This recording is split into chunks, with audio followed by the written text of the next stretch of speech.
the family meeting my sister called to finally address the problems I'd been causing. She stood at the head of the table and said, "I've tried to protect this family from Iris for years.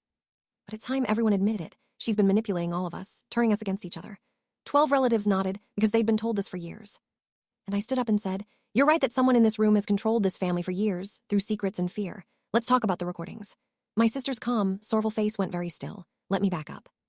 My older sister Delphine spent a decade controlling our family through fear and secrets, while convincing every single person that I was the manipulative one. Delphine was the good one, the family confessor, the sister everyone went to with their troubles, their fears, their secrets. She had a real gift for making people feel understood. And that trust was the raw material of her power because she wasn't collecting secrets to help people. She was collecting them to own them. For years, I just experienced the effects. Our family was tense in ways that made no sense. Everyone deferred to Delphine with a fear that had no visible source.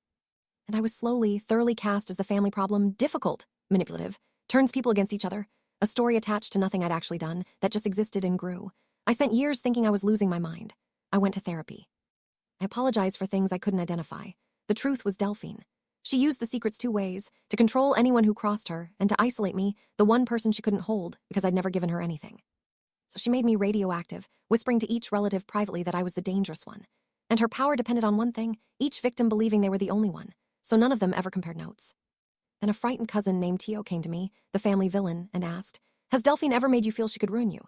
And that one question was the first crack of light in years of darkness. Because it meant the fear was real, it had a source, and I wasn't crazy.